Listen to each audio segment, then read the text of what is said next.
I was 29 the last time I stepped foot in my parents' house.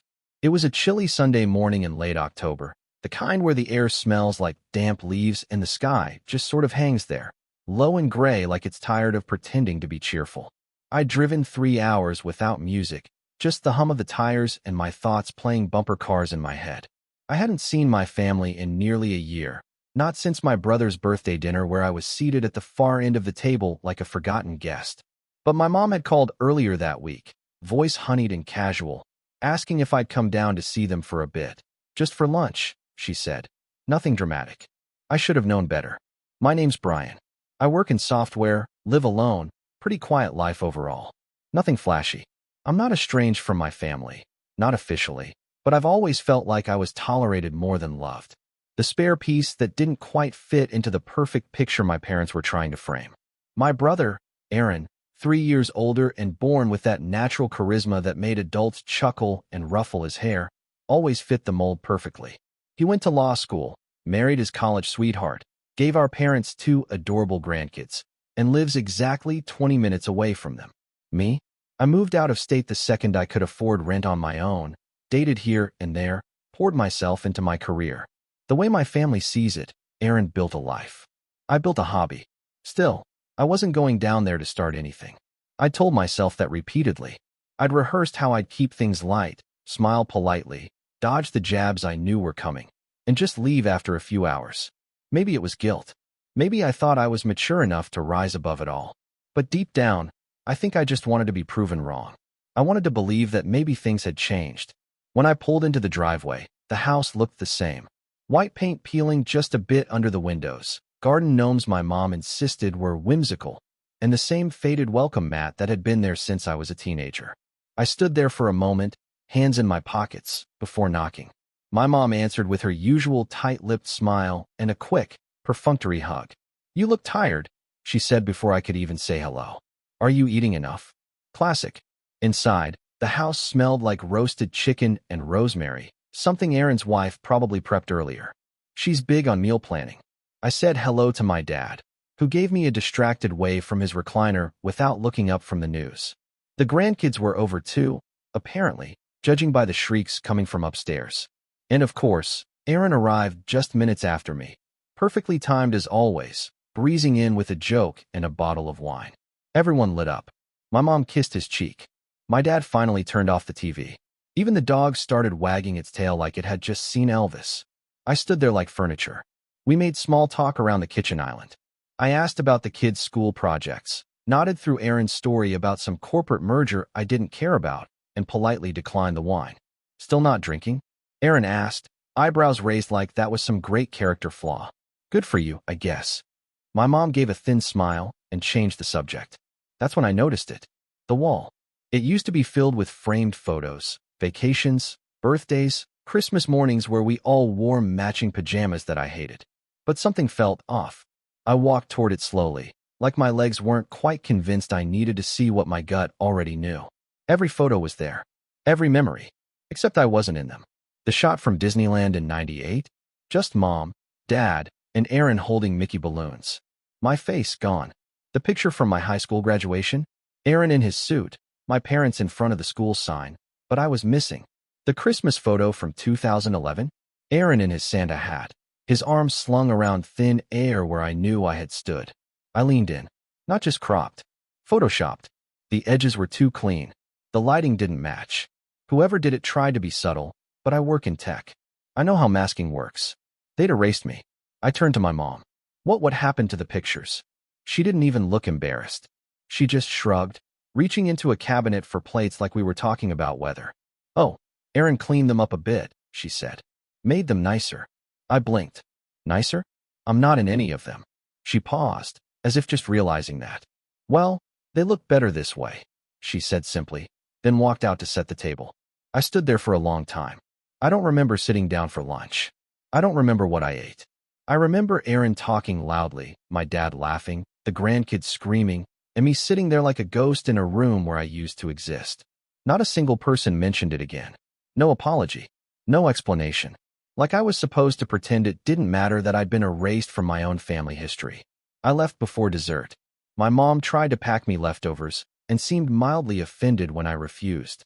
"Don't be so dramatic," she muttered. "You always make everything about you." I didn't say goodbye. I didn't hug anyone. I got in my car and drove straight home, this time with the radio blasting just so I didn't have to hear my own thoughts echoing back at me. They've called a few times since then. Texted too. Mostly about upcoming birthdays or holiday plans. When I don't respond, I get the guilt trips. "We're all worried about you. You're being selfish. Why are you punishing us?" But they're not worried. They're just confused why their doormats stopped lying down. I haven't told anyone the full story. Not yet. Not even my closest friends. I've just said that things are complicated with my family. But last night, I got a voicemail from my mom. Her voice tight, like she was trying to cry without ruining her mascara.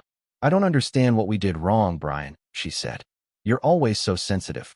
Are you really not coming to Thanksgiving? You're tearing this family apart." I listened to it 3 times. Then I opened my laptop. Because if they want to pretend I never existed, maybe it's time I start pretending they don't either. But not before I do something they'll never forget. I didn't respond to my mom's voicemail.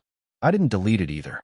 I just let it sit there in my inbox like a loaded gun on a table, untouched, but impossible to ignore. For a while, I thought maybe I'd forget about it. Maybe the sting of that visit would fade, and I'd just go back to pretending, like I always had. But the thing about being erased, literally erased, is that it doesn't fade. It festers. Every time I opened a photo app or scrolled past an old memory on social media, I'd think about that wall, that gallery of my own life, rewritten without me. Like I had been an inconvenience, a smudge. A few weeks passed. I focused on work, buried myself in debugging code and long nights with takeout. I didn't answer texts. I stopped checking the family group chat, which I mostly stayed in out of habit anyway. It wasn't like they ever messaged me directly. Everything was either about Aaron's kids or some plan I was never invited to until the last second, as if I was an afterthought. A courtesy. A checkbox. Then came Thanksgiving. The text started the Monday before. "Mom, we're doing dinner at 3 this year. Aaron's in-laws are coming later. Hope you can make it. Aaron, don't be weird, Brian. Just show up. Mom, again, it would mean a lot to your father." Dad sent thumbs up. No apology. No mention of what happened. Just a casual expectation that I'd fall back into place like nothing had changed. Like they hadn't framed an alternate version of my entire childhood on their living room wall. I left them all on read. Thanksgiving morning, I got one more message from my mom. It was a photo. The table was already set. Crystal glasses, gold-trimmed china, centerpieces that looked straight out of a Pottery Barn catalog. And there, right in the middle, were personalized name cards in elegant cursive. One for Aaron. One for his wife. One for each of their kids. One for my parents. Even one for Aaron's dog, who apparently was considered family enough to earn a seat at the table. No card for me. I laughed when I saw it. Not because it was funny, but because it was so absurd I didn't know what else to do. That was the moment I realized I wasn't just excluded, I was being edited out. In real time. Like they were actively crafting a version of this family where I had never existed. I stayed home that day, made spaghetti, and watched old sitcom reruns. Around 5:30 p.m., I got a call from my mom. I let it go to voicemail. She sounded annoyed this time, not emotional. "We waited for you, Brian. Aaron told me not to, but I said we should. Why are you doing this? Why are you punishing us for trying to keep things peaceful?" That word again. Punishing. As if I was the one making things difficult. As if they hadn't rewritten my life out of existence and expected me to smile about it over mashed potatoes. That night, I went digging. I opened a folder on my hard drive labeled Old Stuff and started scrolling through pictures from the past 20 years. Real photos. The ones I had saved because they actually meant something to me. There was one of me and Aaron building a treehouse with our dad in the summer of '99. Another of all of us at my college graduation. Me holding my diploma, beaming, my mom with tears in her eyes. And there was one I had completely forgotten about, my 10th birthday party. I was in a homemade Batman costume, chocolate frosting smeared across my face, Aaron holding up a sign that said, "Happy birthday, little bro," with way too many exclamation points. I stared at that one for a long time, because it meant that once, at least once, this family had loved me, or at least pretended to. And somewhere along the way, that version of us got lost. I wasn't prepared for what happened next. A week later, I got a text from my cousin Megan. We'd always been close growing up, but drifted apart after she moved out of state. Still, we followed each other on Instagram and occasionally liked each other's stuff. Her message was short. Megan, hey, are you okay? I saw something weird at Aunt Laura's last night. I called her immediately. Apparently, Aunt Laura had pulled out a few old photo albums while Megan was visiting. Family pictures, holidays, all that. But the thing that caught Megan's eye was that several photos had been altered. Badly. Like, she could see where the edges didn't quite match. And more importantly, she remembered me being in them. She remembered the original versions. I swear, Brian, there was this one from that Christmas at Grandma's house when we were teenagers. You and I were standing in front of the tree making goofy faces. I know you were in that photo. But when Aunt Laura showed it to me, you were gone. Like you'd never been there. My blood went cold. Did you ask her about it? Yeah, Megan said, hesitant. She just kind of brushed it off. Said she didn't remember you being there. Which is insane, because you were literally the one taking most of the photos that year. I couldn't breathe. It wasn't just the pictures on my parents' wall. It wasn't just their house. It was spreading. I think they've been giving people the edited versions, Megan said quietly. Sending them out. Replacing them. I hung up and immediately called another cousin, Tom, who lived nearby and had always been neutral in the family drama. I asked him if he had any old photos saved from back in the day. He did. I asked him to send me the ones from my 21st birthday party. It had been at my parents' house, back when things were still normal-ish. I remembered us all taking a big family photo in the backyard under those tacky solar lights my mom loved. He sent it. I opened the image. I wasn't in it. Not just cropped. Not just blocked by someone else. I had been removed. Cleanly. Seamlessly. Like I'd never been there. I wanted to throw my laptop across the room.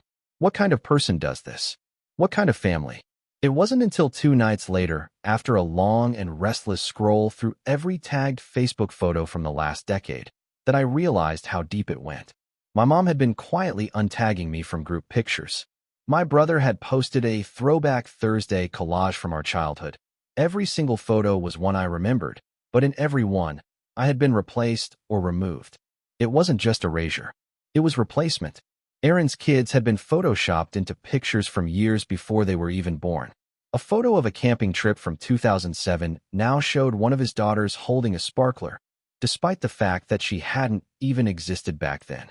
In one image, my arm was still visible, around someone's shoulders, but the face was blurred, replaced with a mismatched, pixelated version of Aaron's youngest. I started to feel nauseous. This wasn't just my family being cold. This was calculated, intentional. They weren't just pretending I didn't matter. They were actively rewriting history to pretend I never existed. The final straw came 3 days later. I got a wedding invitation in the mail. Cream cardstock, elegant calligraphy. It was from Aaron and his wife. They were renewing their vows for their 10-year anniversary. Of course, what caught my eye wasn't the invite itself. It was the photo they used.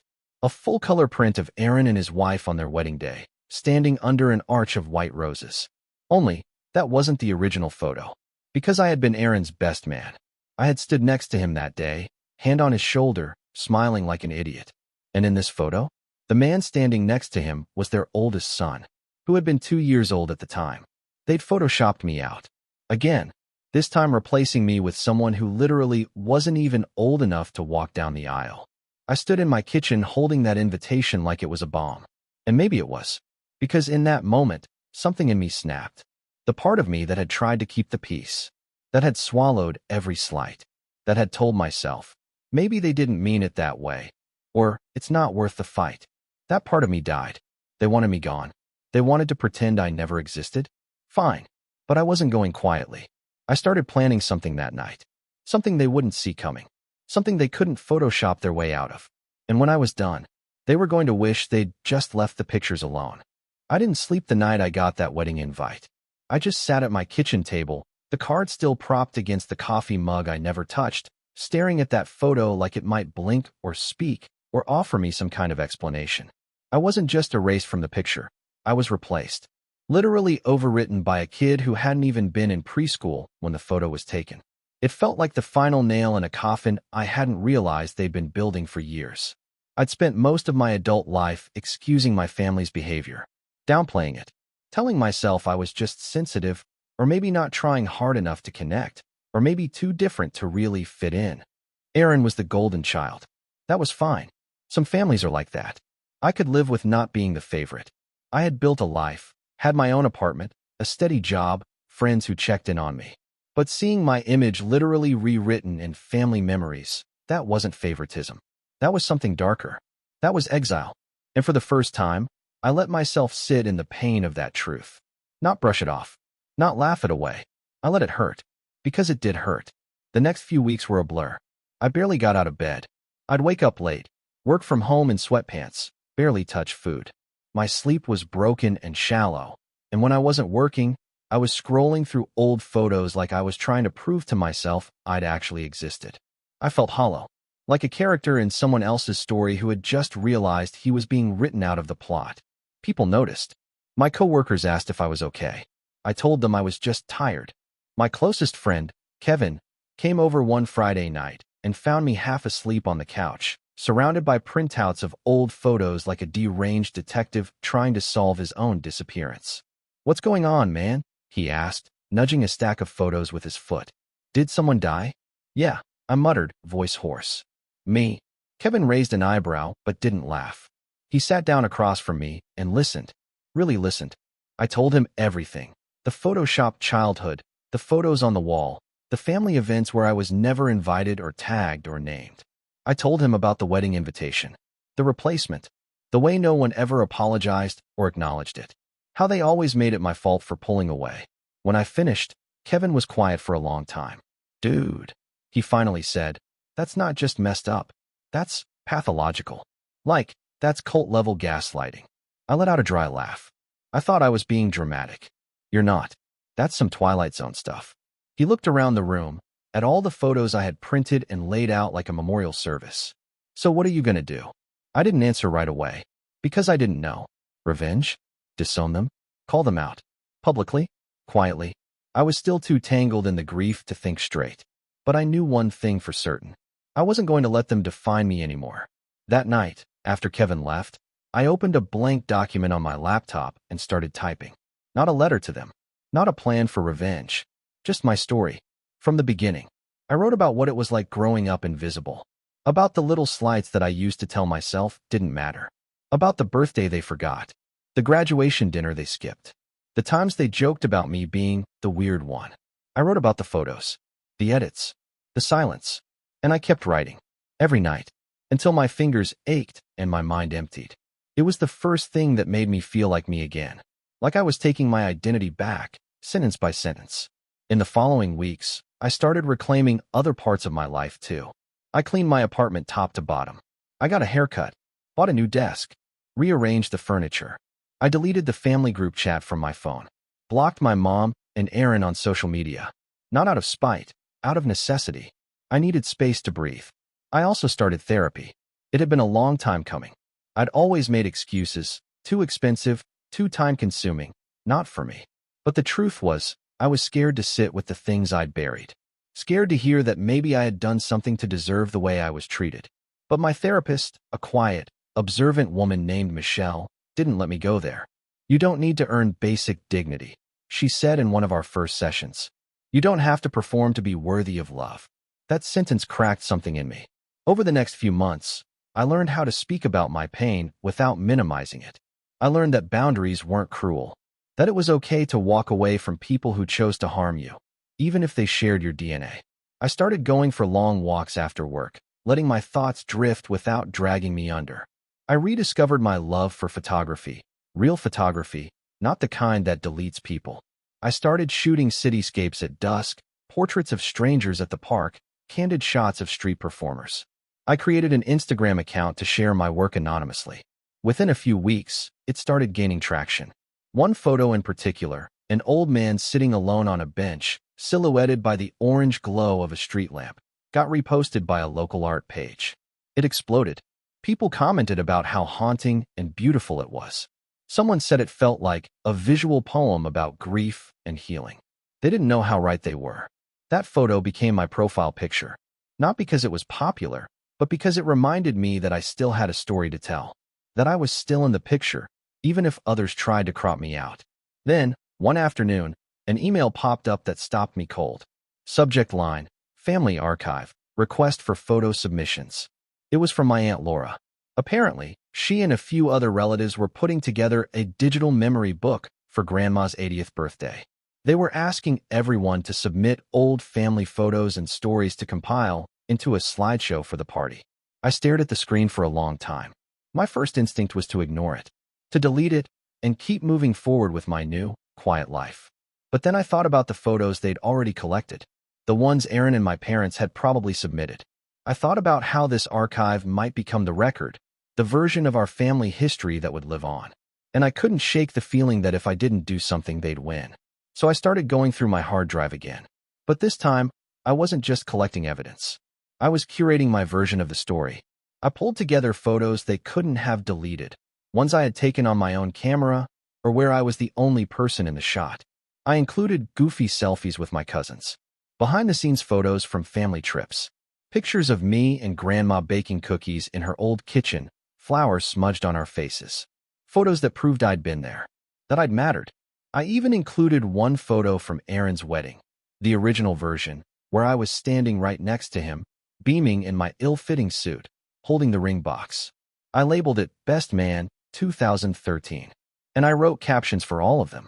Not snarky, not petty, just truthful. This was the summer we all went camping. Aaron and I fought over who would pitch the tent faster. I won.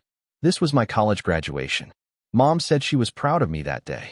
This was my 10th birthday. Batman party. Grandma made the cake. I ate 3 slices and got sick. Worth it. I uploaded all of them to the shared drive. 3 days later, I got a message from Aunt Laura. Aunt Laura, thank you for sending these, Brian. Some of them brought me to tears. I'd forgotten how much you were part of everything. Another message followed. Megan, saw your photos. Thank you. I knew I wasn't crazy. The slideshow went live a week later. I wasn't at the party. I hadn't been invited. But Megan sent me a video of the slideshow playing on a screen in Grandma's living room. I watched as image after image filled the screen. Photos of me, laughing, building, celebrating, growing. The music was soft. The mood, nostalgic. And then came the wedding photo. The original. I watched as Aaron's face visibly stiffened in the video. His jaw clenched.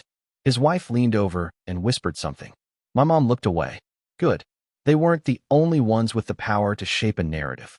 I never got a direct message from Aaron. Or my parents. No apology.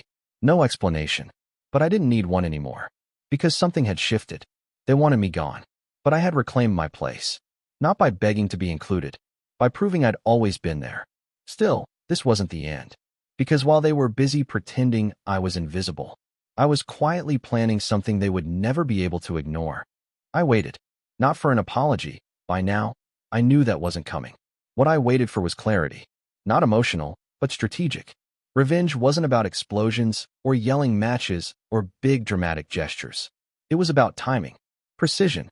Letting the truth slip into a space so public, so undeniable, that even the most manipulative people couldn't distort it anymore. And after reclaiming my own identity piece by piece, through my art, through therapy, through reconnecting with relatives who did remember me, I finally had the clarity I needed. I started with research. I began compiling timelines. I made a spreadsheet, not out of obsession, but necessity. Every family event I remembered being at. Every photo that proved it. Every altered version I had evidence of. I cataloged them all. The original photo from my 10th birthday party with me in it, and the one Aaron had posted last year where I'd been replaced by one of his kids. The college graduation my parents said they barely remembered attending, despite the video I had of my dad giving a toast.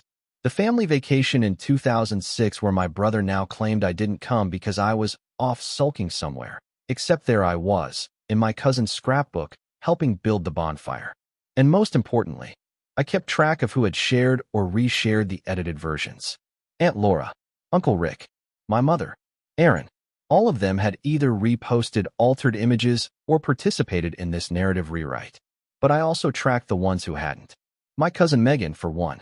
She'd become an unexpected lifeline, texting me regularly with updates, screenshots, things she overheard. She had screenshots of the family group chat where my mom would talk about me in third person, like I wasn't even in the room. It's best we don't invite Brian this year. He always makes things uncomfortable. Aaron's worried about the energy Brian brings. We're trying to keep things light. Let's not include him in the memory book photos, okay? We wanted to be positive. Positive. That word again. It burned. Megan also found something else. Apparently, Erin had started telling people I'd distanced myself from the family after a nervous breakdown. Not because of their treatment, not because I was being actively erased from every corner of our shared history, but because I was emotionally unstable. That was the push I needed. So I reached out to the last person I ever thought I'd call again, Grandma. She was 80 now, sharp as ever, but quiet. She'd always been diplomatic in family matters, the type to mediate instead of take sides. But she was also sentimental.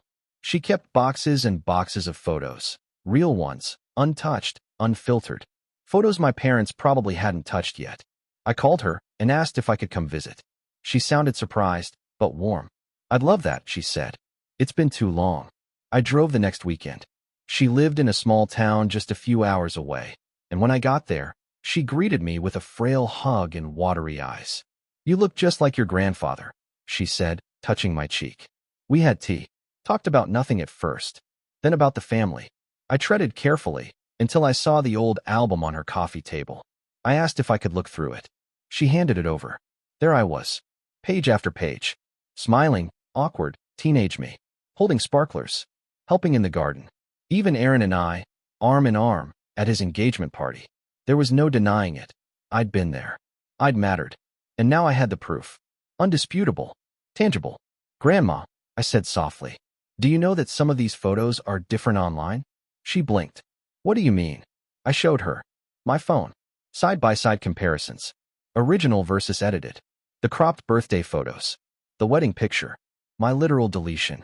Her hands shook a little as she held the phone. They did this? She asked. Yeah, I said. They did. She looked at me for a long time. Then she said something I didn't expect. You should tell people. I paused. You think so? I know so, she said. It's time someone did. So I began. First, I secured digital copies of Grandma's photos. She even helped me scan some of them. We laughed at how bad some of the old shots were. Her printer jammed 3 times, and we ended up eating frozen pizza on TV trays like it was 2002 again. For a moment, it felt like family was a real thing again. Not a lie, not a performance. Once I had everything, I sat down to build what I came to call the archive. Not for the public. Not yet. For now, it was a personal project. A Dropbox folder with clear labels. Originals. Edited versions, collected. Side-by-sides. Video evidence. Voice memos, from Grandma, Megan. I even made a timeline document. It was clinical, almost cold. Exact dates, image names, who shared what, where, and when. No commentary. Just facts. The pattern was clear. Over the last 6 years, I had been systematically scrubbed from the family history by Erin, my parents, and, whether knowingly or not, a few others. With this archive built, I now needed the moment. The spark. The perfect time to expose it. Not just for vindication, but for impact. I didn't want to scream it into the void. I wanted the truth to hit the exact people who'd spent years pretending I was nothing. And that's when fate handed me a golden opportunity. Megan texted me a screenshot. Erin and his wife were planning a family legacy video, a slick, edited documentary-style project to celebrate my parents' 40th anniversary. They'd hired a professional videographer, were collecting stories from relatives, and planned to play the final cut at a massive garden party in June. They were inviting extended family from all over the country. The whole thing was going to be recorded. It was perfect. I didn't tell Megan my full plan. Just asked if she could get me access to the videographer. She said she'd try. A few days later, she sent me his contact info. Don't say I gave it to you, she wrote. But he's chill. Just tell him you're part of the family and want to contribute a segment. So I did. I reached out as Brian, Erin's younger brother, and asked if I could record a message for the video tribute. I said I wanted to celebrate our parents in my own way. The guy was polite. Sure, man, just shoot something horizontal and email it to me. I'll slot it in. I recorded 2 versions. Version 1, sweet, clean, emotional, the one I knew they expected. Version 2, the truth. Not a rant, not a tantrum, just a calm, steady voiceover with visuals. It started with a photo of me and Erin at age 7, playing in the backyard. Then a caption, this photo never made it into the family slideshow. Then the side-by-side shots. Me present in the original, gone in the new. I included timestamps. Metadata. Grandma's voice reading awful dates. Megan's quiet voice confirming who was actually present at what events. I even played a screen recording of Aaron's Facebook post from 2 years ago, with my smiling face replaced by his toddler daughter in Photoshop. Then I ended it with this. You can crop me out of the pictures. You can rewrite stories and replace faces. But you don't get to rewrite me. I was there. I am part of this family. And no amount of editing will change that. I attached the file. Sent it off. But I didn't stop there. I also uploaded the full archive to a private site I built in one weekend. Simple design, password protected, titled The Family They Forgot. I sent the password to 3 people, Megan, Grandma, and, just for fun, Aunt Laura. A week before the anniversary party, Megan texted me a single sentence. They're panicking. Apparently, the videographer had included the wrong version in the final draft. Whether by mistake or as a quiet act of rebellion, I still don't know. But the moment they previewed the video, Aaron and my parents flipped. They tried to get it pulled, tried to reschedule a re-edit. But it was too late. The files had been submitted. The venue was booked. The guests had RSVP'd. They couldn't cancel without raising questions. They could only brace themselves. And I waited. Calm. Steady. Because I knew the moment was coming. The one where the masks would finally crack. Where they'd have to watch the world see exactly what they'd tried so hard to erase. And when that day arrived, I'd be ready. The garden party was set for a warm Saturday afternoon in early June. The sky stretched cloudless above a rented event space that my parents and Aaron had booked just outside their town. A place with white gazebos, neatly trimmed hedges, a string quartet, and round tables decked in soft gold linens. It was supposed to be perfect. A celebration of family legacy. A 40-year anniversary. Grandparents smiling for photos, kids running on the grass, catered food with little name cards. The kind of event where every detail screamed togetherness. Love. Unity. Except this time, the pictures couldn't lie. Not anymore. I didn't attend the event. I debated it, but ultimately, I wanted the moment to be theirs. Their show. Their stage. I didn't need to be physically present for the truth to land where it needed to. My absence would speak for itself, especially when the video played. Megan had agreed to record it for me. Not just the reaction, but the entire moment, the build-up, the expressions, the fallout. She positioned her phone carefully, muting the sound until the video segment began.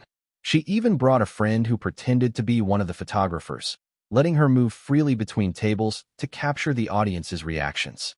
The final video was 20 minutes long, and I watched every second. It began with a cheerful montage. Pictures of my parents in the 80s, dancing at their wedding, holding Aaron as a baby. Guests clapped politely, sipping champagne. The music swelled with nostalgia. People smiled, whispered fondly to each other. Then came the next sequence. Our family, through the years. That's when it shifted. The first few photos played as expected. Aaron's birthdays, my parents in front of the old family home. But about 3 minutes in, the screen went black. Then, a single photo. Me and Aaron, ages 7 and 10, holding water guns in the backyard. Unedited. The caption appeared in white font. This photo never made it into the family slideshow. There was a pause. Then the next image, the edited version. The one where I'd been cropped out completely. The audience murmured, confused. Then more, side-by-side comparisons. My face erased. My arm still visible. Whole scenes rewritten. The captions were neutral, almost documentary style. Original, 2006 family camping trip. Edited version posted in 2021. Figure on the left replaced digitally. A few heads turned. Aaron, seated at the front table, visibly stiffened. My mother leaned toward him and whispered something, her hand clutching her pearls. Then my voice came on. Calm, clear, measured, not angry, not vengeful, just honest. I spoke over a slow pan of childhood photos. My name is Brian. I'm the youngest son of the couple being celebrated today. Some of you may not recognize me, and that's no accident. For the past several years, I've been gradually erased from our family's collective memory, removed from photographs, cropped out of narratives, replaced, or simply deleted. I'm not here to cause drama. I just want to share the version of this family you weren't shown. Gasps. Quiet coughs. The clinking of forks stopped. I showed more images. A video clip of Aaron's wedding where I stood beside him. Then the altered version they'd used for their vow renewal, where his son stood in my place. I timed it perfectly. As I spoke about being replaced, the frame froze on that specific swap. My face gone, his child photoshopped in, the lighting not even matched. I watched Aaron's face in the recording. He looked like a man watching his house collapse in slow motion. His wife shifted uncomfortably. My dad closed his eyes. My mom stared at the screen with a rigid smile that cracked at the edges. Then came the final segment. Photos of me and Grandma. Me with Megan. A clip of my cousin Tom saying, "Of course Brian was there." He took this photo, pointing to a group picture where I had been erased. And then Grandma's voice, trembling but firm, reading a quote from a letter she wrote me just 2 weeks prior. Every family has a choice, between truth and comfort, between love and control. I'm sorry I stayed silent so long. You were always part of this family, and you always will be. I closed the video with one final image. Me, standing alone in the backyard last fall, holding a framed photo of my 10th birthday, the real one. Caption: I was always there. You just stopped looking. The screen faded to black. Silence. No music. No applause. Just stunned, awkward silence. In Megan's video, you could see people start shifting in their chairs. A few guests glanced at Aaron, then at my parents. Some whispered. Aunt Laura looked like she'd swallowed a lemon. Uncle Rick took a long sip of wine. One of Aaron's friends actually got up and walked outside. Then came the whispers, the tension, and finally, the fallout. I found out later that the rest of the party went off script. The planned speeches were cut. My dad sat quietly for the remainder, barely speaking. My mom tried to laugh it off, tried to joke that Brian's always been theatrical. But people weren't buying it. Megan told me that 3 different relatives approached her privately to ask if the photos were real. She showed them the site, the side-by-sides, the dates. They couldn't deny it. The truth was out. But I wasn't done. The next morning, I updated the private archive to be public. I added a disclaimer at the top. This is not about shaming. This is about remembering what's true. Then I sent the link to every guest who had attended the party. Politely, just so they could see the full story for themselves. I didn't call anyone out by name. I didn't need to. Within 48 hours, Aaron deactivated his Facebook. 3 days later, I got a text from an unfamiliar number. "Aaron, you win. Hope you're happy." I didn't respond. Because it wasn't about winning. It was about being seen. Megan told me that my parents are taking a break from social events. Apparently, a few longtime family friends pulled away. Quietly, my mom stopped posting family photos altogether. My dad hasn't spoken to Grandma since the party. She's fine with that. "I think I finally stood for something," she said to me on a call. "Feels good, actually." As for me, I moved cities. Got a new job in a bigger firm. One that respects balance and leaves room for passion projects. My photography took off too, after the story of my edited childhood went mildly viral on a local blog. People started asking about my work. I even booked a small solo gallery show. The theme? The ones who stayed in frame. I'm still in touch with Megan. Grandma too. Occasionally, a cousin reaches out and thanks me for saying what they were too afraid to. But mostly, I'm just living, breathing easier. And I've started taking family photos again. Only this time, I'm the one holding the camera. And the final shot? It's always honest. You can erase a face from a photo, but you can't erase the truth from the people who lived it.